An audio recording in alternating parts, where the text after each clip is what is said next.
Thank you, धन्यवाद। Respected secretary sir, doctor Deepak Kumar, respected professor Sareen sir, director ILBS, doctor Mathur, Shri Chakradhar ji, and all the people who have come, other faculty members from the ILBS and all those who are joining today. World Kidney Day, Kidney Health for All. ये kidney day जैसे कि doctor Mathur ने बताया कि मार्च के जो second Thursday आता है उसको मनाया जाता है। तो आज सेकंड थर्सडे मार्च का, तो हम वर्ल्ड किडनी डे मना रहे हैं 14 मार्च को। डेट फिक्स नहीं है, second Thursday is fixed. Common कारण क्या है किडनी के, डॉक्टर माथुर बता चुके हैं। डायबिटीज़ और हाइपरटेंशन हमारे देश में प्रमुख कारण है, पर उसके अलावा किडनी स्टोन्स जिससे कि ऑब्स्ट्रक्शन आ जाता है, कुछ किडनी में सूजन आ जाती हैं, पॉलीसिस्टिक किडनी डिजीज़ जिसमें कि मल्टीपल ट्यूमर्स किडनी के ऊपर आ जाते हैं। तो ये मुख्य कारण हैं जो कि हमारे देश में किडनी फेलियर के हैं। कुछ प्रिंसिपल जो लाइंड अप हैं ट्रीटमेंट के लिए। क्रॉनिक किडनी डिजीज़ एक बीमारी है जिसमें कि अगर किडनी डैमेज 3 महीने या उससे ज़्यादा का होता है और लगातार किडनी एक परमानेंट, तो एक इरिवर्सिबल सिचुएशन होती है और वो किडनी डैमेज जो हो गया है वो प्रोग्रेसिव होता है। उसको हमें जल्दी डिटेक्ट कर लेना है और जल्दी उसको प्रिवेंट कर लेना है, तो जिससे आगे ना बढ़े। तो किडनी डैमेज होने ही नहीं देना, ये एक प्रिवेंशन एक सबसे बड़ा इसमें एक तरीका है जिससे कि हम किडनी डैमेज से बच सकते हैं। तो डॉक्टर सरीन सर ने भी बोला कि हेपेटाइटिस बी वैक्सीनेशन बहुत ज़रूरी है इन पेशेंट्स के लिए। जो दवाइयाँ लोग सेल्फ मेडिकेशन करते हैं और अंडर सुपरविजन दवाइयाँ नहीं लेते हैं, तो उससे भी हमारी किडनीज बहुत ख़राब हो जाती हैं। तो बाकी बोन के डिजीज़ इसमें हो जाते हैं, हीमोग्लोबिन कम हो जाते हैं, इसकी बहुत सारी पैथोफिजियोलॉजी है, उसमें नहीं जाऊँगा। लेकिन ये मेन तरीके हैं जो कि एक प्रिंसिपल्स हैं ट्रीटमेंट के, और उसमें मैं प्रिंसिपली फोकस करूँगा प्रिवेंशन के ऊपर। डॉक्टर माथुर ने भी काफ़ी कुछ बोला। और हमारे जो रिस्क फैक्टर्स हैं किडनी डिजीज़ के, तो अब की बार की जो theme kidney health for all है इस किडनी डे की, उसमें वी आर सेइंग कि advancing equitable access to care and optimal medication practices. तो हमारी मेडिकेशन प्रैक्टिसेस ऐसी होनी चाहिए कि हमारी किडनी डैमेज ना हो। जो रिस्क फैक्टर्स है उसमें मॉडिफाइबल रिस्क फैक्टर्स है और नॉन मॉडिफाइबल है। नॉन मॉडिफाइबल हैं जो कि जैसे हमारी एज हो गई तो हमारी किडनी के फंक्शन कुछ कम हो जाएंगे, जेनेटिक है, जो आपकी फैमिली से आ रही है किडनी डिजीजेस। लेकिन there are many modifiable factors जो कि हम कंट्रोल अपने आप कर सकते हैं, अपने आप को उनमें सुधार कर सकते हैं। और ये जो मॉडिफाइबल फैक्टर्स हैं खाली किडनी को डैमेज नहीं करते, ये लिवर को भी डैमेज करते हैं। ये आपके दूसरी जो नॉन कम्युनिकेबल डिजीज़ हैं, डायबिटीज़ है, कैंसर हैं, कार्डियोवैस्कुलर डिजीज़ हैं, वो सब भी इस ग्रुप में शामिल हैं। उसमें ही क्रॉनिक किडनी डिजीज़ भी शामिल है। ये फैक्टर्स यहाँ लिस्टेड हैं: tobacco, obesity, alcohol, blood pressure high होना, फिजिकल इनएक्टिविटी, डाइटरी फैट लेना, ब्लड ग्लूकोज हाई लेना, न्यूट्रिशनल फैक्टर्स और अननेसेसरी मेडिकेशन जो पहले मैंने बताया।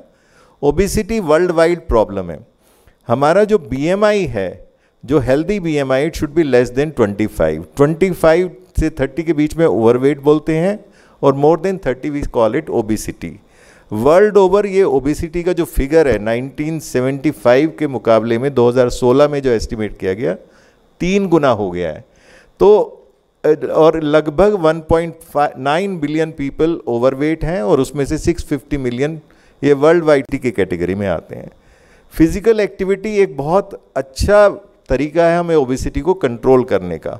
रिकमेंडेड है कि लगभग 60 मिनट आप फिजिकल एक्टिविटी, 40-45 मिनट्स तो ज़रूरी है, अगर 60 मिनट तक भी आप कर सकते हैं, और मॉडरेट टू विग्रस भी कर सकते हैं। और it should be mainly aerobic physical activity. आपको जंक फूड जितना ज़्यादा आप खाते हैं, जंक फूड का अभी जिक्र किया गया, जंक फूड में आपके पिज़्ज़ा, बर्गर, ये सब जो हैं फूड्स जो हैं जिनमें कि हाई कैलोरी फूड होते हैं, और इनसे जो कैलोरीज ज़्यादा मिलती हैं, इनको बर्न करने के लिए आपको उतना ही अधिक वर्कआउट करना पड़ेगा। लाइक 700 कैलोरीज एक जंक मील से मिलती है, उसके लिए आपको 2 घंटे तक बास्केटबॉल खेलनी चाहिए। कोई खेलता नहीं है तो वो क्या होगा कि वो आपके शरीर में वो फैट जमा होता जाएगा जो आपके सारे ऑर्गन्स को डैमेज करेगा।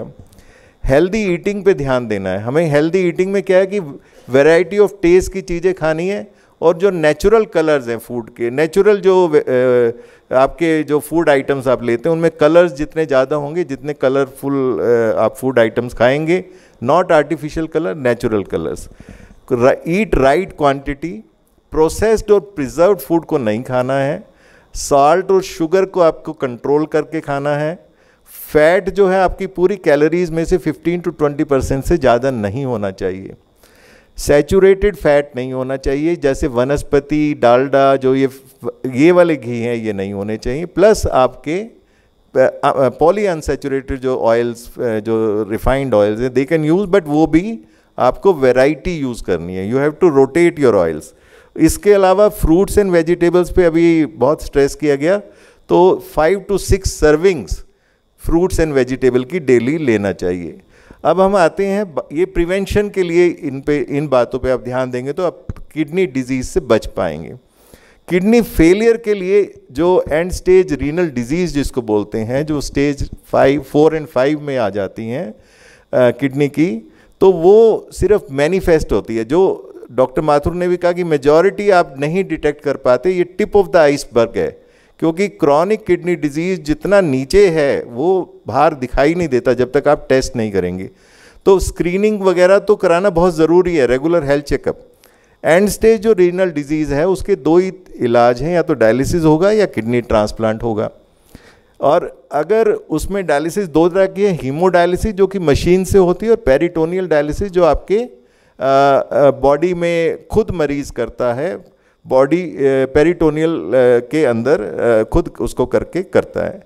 हमारा प्रधानमंत्री नेशनल डायलिसिस प्रोग्राम चल रहा है जो कि पब्लिक प्राइवेट पार्टनरशिप मोड में है। इसमें लगभग 22 लाख पेशेंट्स रजिस्ट्रेशन करा चुके हैं, डिस्ट्रिक्ट लेवल तक है, और 2.5 करोड़ डायलिसिस सेशंस इसमें दिए जा चुके हैं। अभी ये प्रोग्राम प्रोग्रेस करके 2016 में शुरू हुआ था, अभी 748 जिलों में ये प्रोग्राम चल रहा है। अब आते हैं दूसरा जो ट्रीटमेंट है, ट्रांसप्लांट। ट्रांसप्लांट जो है बेटर ऑप्शन माना जाता है डायलिसिस की, बिकॉज क्वालिटी ऑफ लाइफ जो है बेटर होता है ट्रांसप्लांट के बाद। अब ट्रांसप्लांट क्या है कि जैसे किसी गाड़ी का पार्ट खराब हो गया तो उसको आप गाड़ी को तभी चला पाएंगे जब उस खराब पार्ट को आप रिप्लेस कर देंगे। तो अगर इसी तरह से ट्रांसप्लांट है कि आपका जो ऑर्गन डैमेज्ड हो गया, अगर आप उसको रिप्लेस कर देंगे फॉर द फंक्शनल वन, तो वो ट्रांसप्लांट हो जाता है। अब ये ऑर्गन आएगा कहाँ से, किडनी मिलेगी कहाँ से? वो फैक्ट्री में तो बनती नहीं है, या तो उसे कोई जीवित आदमी देगा या कोई उसको मृत्यु उपरांत जो लोग दान करते हैं वो लोग देंगे। तो 2 तरह के दान होते हैं। अब जो मृत्यु उपरांत दान होता है वो बेस्ट जो डोनेशन होता है वो ब्रेन स्टेम डेड सिचुएशन में होता है। तो ये हमें समझना बहुत ज़रूरी है कि हमारे ब्रेन के अंदर एक हिस्सा है ब्रेन स्टेम, जो कि कनेक्ट करता है हमारे ऊपर के और स्पाइनल कॉर्ड के हिस्से को, और उस ब्रेन स्टेम में अगर डैमेज हो जाता है तो वो आदमी अपने आप सांस नहीं ले पाएगा। ये इरिवर्सिबल सिचुएशन है, ये आदमी डेथ हो गई है। तो ये जो डेड पेशेंट है जो हमारे आईसीयू में पहुंच गया है और किसी सपोर्ट सिस्टम पे है, और उस समय अगर डॉक्टर पूछता है कि क्या आप अंगदान देना चाहेंगे, तो जब तक वो उसका हार्ट रुकेगा तो ये जो टाइम है ब्रेन डेथ होने के बीच में और कार्डियक डेथ होने की, जो हार्ट रुकने के बीच में, जो कि 2-3 दिन तक भी एक्सटेंड कर सकता है और ज़्यादा भी एक्सटेंड कर सकता है, अगर उस समय फैमिली अगर एग्री करे ऑर्गन डोनेशन के लिए, उनकी अच्छी काउंसलिंग हो, तो उसको उनके सारे ऑर्गन्स जो हैं जो फंक्शनल हैं वो डोनेट कराए जा सकते हैं। क्योंकि पर्टिकुलरली जो रोड ट्रैफिक एक्सीडेंट्स हैं, पिछले साल 1,68,000 डेथ्स हुई हैं हमारी कंट्री में, जो मिनिस्ट्री ऑफ रोड ट्रांसपोर्ट का हाईवे रोड ट्रैफिक एक्सीडेंट में, ये सारे जो हैं यंग लोग ज़्यादातर होते हैं, लेस देन 40 ईयर्स होते हैं, इनके ऑर्गन्स हेल्दी होते हैं, बाकी इनका सिर्फ ब्रेन डैमेज्ड होता है। तो इस तरह के जो पेशेंट जब पहुंचते हैं आईसीयू के अंदर, और उनको अगर हम काउंसलिंग करके उनकी फैमिली अगर ऑर्गन डोनेशन के लिए आगे आ जाए, तो ये बहुत सारे लोगों की जान बचा सकते हैं। ये ऑर्गन, तो कौन कौन से ऑर्गन्स डोनेट हो सकते हैं? मेजर 6 ऑर्गन्स हैं जो कि लाइफ सेविंग ऑर्गन्स माने जाते हैं: liver, heart, pancreas, kidneys, lungs, intestine. Kidneys 2 होती हैं, लंग्स 2 होते हैं, और लिवर भी कई बार स्प्लिट करके 2 में दिया जा सकता है। तो टोटल 8 से 9 लोगों की जान एक आदमी के डोनेशन से बच सकती है, बिकॉज एक भी ऑर्गन इनमें से नहीं होगा तो वो आदमी जिंदा नहीं रहेगा। तो ये जानना बहुत ज़रूरी है कि अंग दान जो है ब्रेन डेड के बाद ज़रूर जब भी डॉक्टर पूछेंगे तो आपको एग्री करना है। और उसके अलावा इन ऑर्गन्स के अलावा आप टिश्यूज़ भी दान कर सकते हैं। कॉर्निया है, स्किन है, बोन है, हार्ट वाल्व्स है, टेंडन है, ये जो टिश्यूज़ हैं जो देख नहीं पा रहा उसको दिखने लगता है। तो इस तरह के आप ये देखिए कि उसकी क्वालिटी ऑफ लाइफ कितनी इम्प्रूव हो जाती है। तो इस तरह के जो अंग दान करके हम कितने लोगों की ज़िंदगी को सुधार सकते हैं। अभी हैंड डोनेशन भी हो रहे हैं। रिसेंटली एक हॉस्पिटल में हमारे दिल्ली के हैंड ट्रांसप्लांट भी हुआ, फरीदाबाद में भी हो रहे हैं हैंड ट्रांसप्लांट। तो जिसके हाथ नहीं थे उसको हाथ मिल गए। कितना हम ट्रांसप्लांट आज की डेट में कितनी ज़रूरत और कितना कर पा रहे हैं। किडनी की हर साल लगभग 2 लाख नए पेशेंट जिनको किडनी फेल हो जाती है और ट्रांसप्लांट की ज़रूरत होती है जुड़ जाते हैं हर साल नए पेशेंट। लिवर के लगभग 40 से 50 हज़ार फेलियर के पेशेंट्स हर साल जुड़ जाते हैं। हार्ट का भी ये आंकड़ा 50 हज़ार के आसपास है। ये पिछले साल का 2023 का आंकड़ा है जो हमने ट्रांसप्लांट पूरे देश में मिला के किए। तो 12,550 किडनी ट्रांसप्लांट किए, जिसमें से 1630 ऐसे किडनीज थे जो कि मृत्यु उपरांत लोगों ने दान किए गए, जो उन्होंने दिए। लिवर में ये आंकड़ा 4171 लिवर ट्रांसप्लांट हुए पूरे देश में मिला के, जिसमें से 828 लिवर डोनेशन के बाद जो डोनेट करिए उनसे आए और 7 डोमिनो लिवर हुए थे।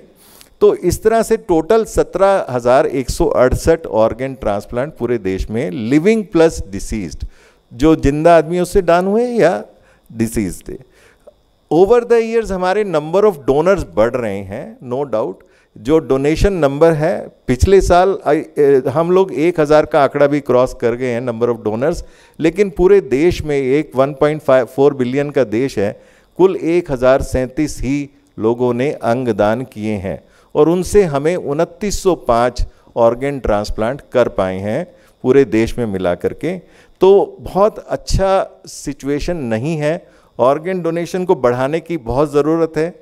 अगर हम दिल्ली एनसीआर की बात करें तो दिल्ली एनसीआर में ये आंकड़ा है 2023 का, जिसमें कि किडनी लिविंग तो काफ़ी हो रहा है। 2025 ये दिल्ली प्लस एनसीआर भी है, इसमें फरीदाबाद, गाज़ियाबाद और गुड़गांव एरिया भी है। और लिवर के 1612 लिविंग हुए हैं और लिवर डिसीज़ 42 हुए हैं। तो ये टोटल आंकड़ा दिल्ली एनसीआर का है।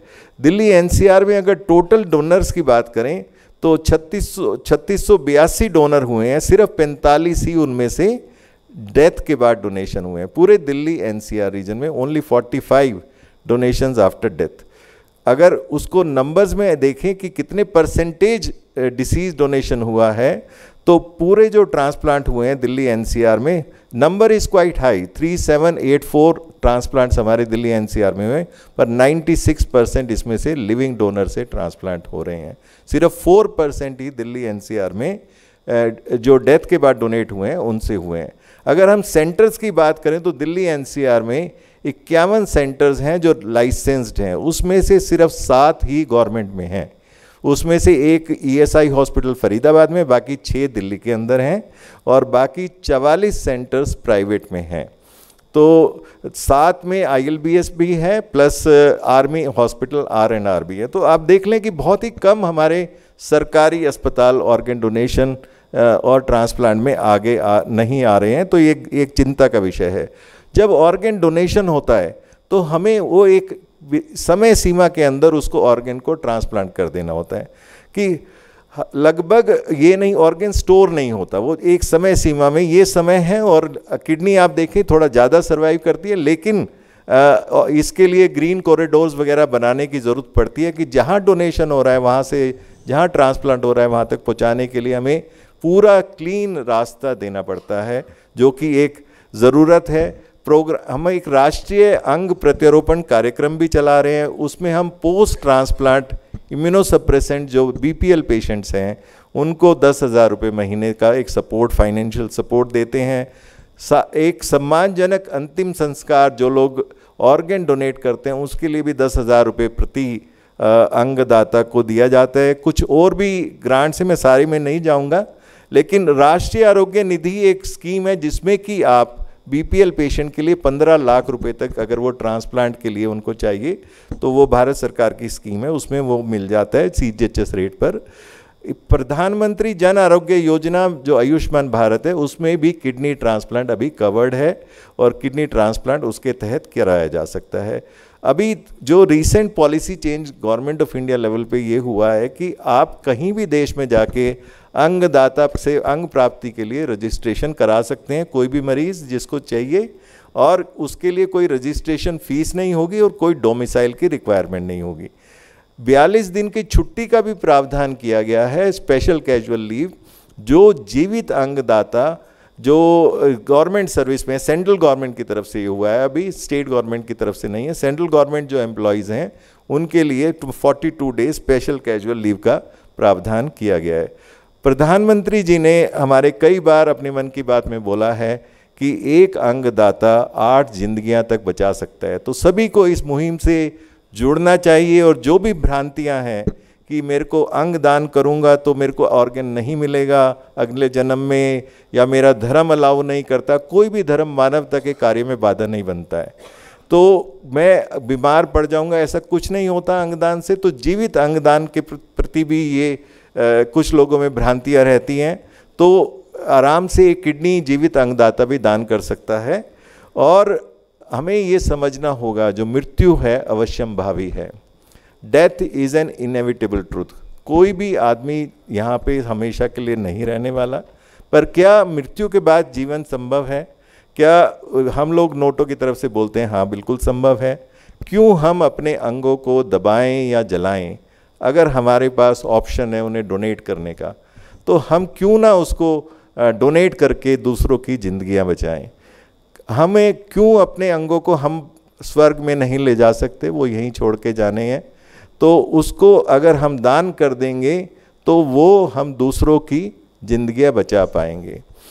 कितने लोगों की ज़िंदगी हम बचा पाएंगे? तो डोनेट ऑर्गन, सेव लाइव्स, अंगदान, जीवन दान, अंगदान, महादान, और भी स्लोगन्स हम लोग नोटों से जो कॉमन स्लोगन हम यूज़ करते हैं, एक खामोशी अनेक मुस्कान, आओ करें अंगदान, पुण्य मिले सब दान से, पुण्य और जीवन दोनों मिले अंगदान से।